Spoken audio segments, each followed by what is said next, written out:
Hello বন্ধুরা, তো NEET by Gen Z চ্যানেলে তোমাদের সকলকে আবার একবার স্বাগতম জানাচ্ছি। তো বেসিক্যালি আমি এবার নিটের জন্য ড্রপার ছিলাম এবং আমি যেই এক্সামও দিয়েছিলাম এবং দুটো এক্সামে আমি ক্র্যাক করেছি 99% দিয়ে। যেই মেন্সে আমি আইএসটিসিপুর, যেটা ইন্ডিয়ার সেকেন্ড ওল্ডেস্ট, ওই কলেজটা পেয়েছিলাম, বাট আমি ওটা থেকে ড্রপ করে নিয়েছি এবং যেহেতু মেন মোটিভ নিটি ছিল, তো নিটের কাউন্সিলিংয়ের জন্য ওয়েট করছি। তো এই ভিডিওটাতে কিছু আপডেটস দেওয়ার জন্য বা কিছু ডিটেলস জানানোর জন্য মূলত আমার বানানো ভিডিওটা। তো শুরু করা যাক। তো ফার্স্ট অফ অল, আমাদের যেহেতু অল ইন্ডিয়া কাউন্সিলিংয়ের ডেট আউট হয়ে গেছে, প্লাস স্টেট কাউন্সিলিংয়ের ডেট আউট হয়ে গেছে, তো আমাদের নিটের ওয়েস্ট বেঙ্গলের কাউন্সিলিংয়ের যে ডেটস যে কোনো দিন বা যে কোনো মুহূর্তে আউট হতে পারে। তো এই না যে 13 তারিখে আউট হবে, 13 তারিখের পরেও আউট হতে পারে, 13 তারিখের আগেও আউট হতে পারে, কারণ ওখানে বলেছে 13 থেকে 27 তারিখ, কিন্তু যেমন মধ্যপ্রদেশের আজকে থেকে হয়তো স্টার্ট হয়ে যাচ্ছে। তো এটা এনটিএ, মানে যা খুশি করতে পারে। তো তোমরা সকলে আপডেট থেকো, আর আমার পোস্ট সেকশনটা মাঝে মাঝে চেক করো, কারণ আমি প্রত্যেকদিন ভিডিও বানাতে পছন্দ করি না। যে ভালো মন্দ কিছু থাকলো আপডেটস প্রত্যেকদিন ভিডিও খুলে, অনেক ইউটিউবাররা আছে, তোমরা হয়তো জানবে, আমি নাম নেবো না, বাট আমি ওই ছোটোখাটো কিছু আপডেটস হলে আমি আমার পোস্ট সেকশনে অবশ্যই মেনশন করে দেবো। তো ওইটা প্লিজ একবার দেখে নেবে, চেক করে নেবে। তো এটাই বলার ছিল। আমাদের স্টেটের যে কাউন্সিলিং যে কোনো দিন বা যে কোনো মুহূর্তে ডেট চলে আসতে পারে। তো কী করবো এখন আমরা? তো আমাদের এখন মূলত যেটার দিকে ফোকাস রাখা উচিত সেটা হচ্ছে ডকুমেন্টস রেডি করে রাখা উচিত। তো সব ডকুমেন্টস তোমরা একটা ফাইল করে রেখে দিও, যাতে এদিক ওদিক না হয়ে যায়। প্লাস জেরক্স করতে হয় প্রত্যেকটা ডকুমেন্টের 2-3টে কপি করে। তো সমস্ত ডকুমেন্টস প্লাস উইথ জেরক্সটার জন্য আলাদা ফাইল, মেন ডকুমেন্টসের আলাদা একটা ফাইল, ওটা করে রেখে দিও। প্লাস আমি আরও কিছু ডকুমেন্টস তোমাদের বলে দিচ্ছি, যেমন হচ্ছে আমাদের ডোমিসাইলটা বার করতে হয়তো 15 থেকে 30 দিন টাইম লাগে তোমাদের জায়গা অনুযায়ী। তো ডোমিসাইলটা বার করে রাখবে। এবার ডোমিসাইল দিয়েও কাজ মিটে যায়, গত বছর থেকে এটা চলছে। বাট দেখো, আমাদের নিটে কি নিয়ম ছিল যে ট্রান্সপারেন্ট ওয়াটার বোতল নিয়ে গেলেই অ্যালাউ করবে, কিন্তু আমাদের কি তা করেছিল? অনেক জায়গাতে অনলি হোয়াইট বোতল অ্যালাউ করছিল। তো নিয়ম তো অনেক কিছু আছে, কিন্তু জানে বা কজন, বা খেয়ালই রাখে বা কজন যে এটা নিয়ম আছে? তো ওইখানে গিয়ে তুমি ঝগড়া করবে যে না, এটা এনটিএর গাইডলাইন্স আছে। তো মূলত ডোমিসাইলের সঙ্গে তোমরা প্রোফর্মা যেটা আছে, A1 A2 আর বি, সেটা বানিয়ে নেওয়া আমি বলবো অ্যাডভান্টেজিয়াস হবে। কারণ যদি ওইখানে ডোমিসাইল অ্যালাউ না করে, তখন প্রোফর্মা যেটা চলে আসছে দীর্ঘদিন ধরে, ওইটা তোমাদের অ্যালাউ করবে।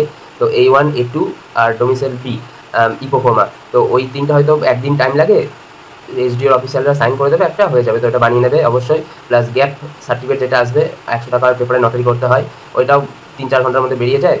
আর প্লাস তোমাদের এখানে যে মেডিকেল সার্টিফিকেটটা, ওইটা নিয়ে অনেক জনের কনফিউশন থাকে যে কী করে তাড়াতাড়ি বার করবো। তো দেখো, তুমি যদি হসপিটালের যাও, তো ওইখানে ঘোরাবে মোটামুটি 1 সপ্তাহ হয়ে যাবে, তখনও দেখবে মেডিকেল সার্টিফিকেট রেডি হয়নি।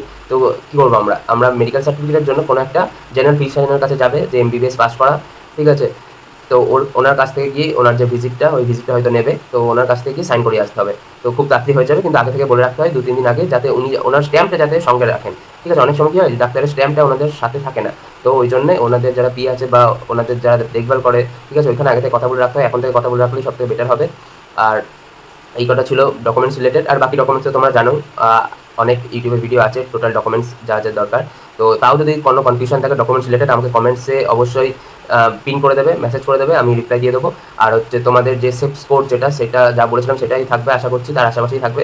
জেনারেল জন্য 50,000, ওবিসির জন্য 60,000, ইডাব্লিউএসের জন্য 1,20,000, এসসিদের জন্য 1,80,000 থেকে 1,85,000, আর এসটিদের জন্য 6,20,000 মতো এটা সেফ স্কোর থাকতে চলেছে। তো এর আশেপাশেই থাকবে। তো সেফ স্কোর এই জন্যই বলে দেওয়া, যাতে বর্ডারলাইন স্টুডেন্টরা যাতে প্রিপারেশন নিতে পারো, কারণ থার্ড কাউন্সিলিং শেষ হতে তো অনেক টাইম চলে যাবে, তারপরে গিয়ে মাত্র সে আবার ঘুরে ফিরে 4-5 মিনিট সাথে পড়ে থাকবে, তখন জিনিসটা হেক্টিক হয়ে যাবে।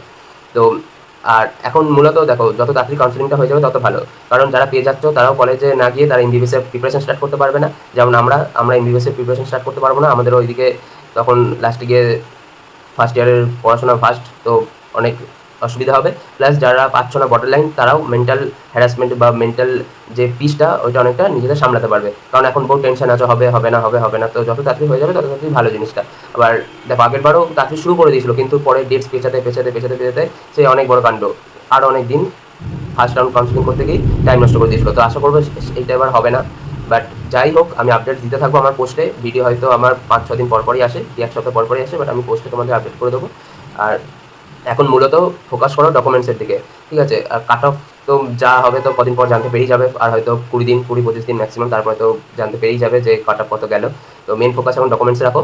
আর তোমরা যদি কোনো কমেন্টস থাকে সেফ স্কোর রিলেটেড বা ডকুমেন্টস রিলেটেড মেনলি, তো আমাকে অবশ্যই কমেন্টসে জানিয়ে দিও। তো এইটাই বলার ছিল। তো এখানেই ভিডিও শেষ করছি। Thank you for staying with me till the end of the video, and don't forget to like, share and subscribe if you like this video. So thank you, bye bye, take care.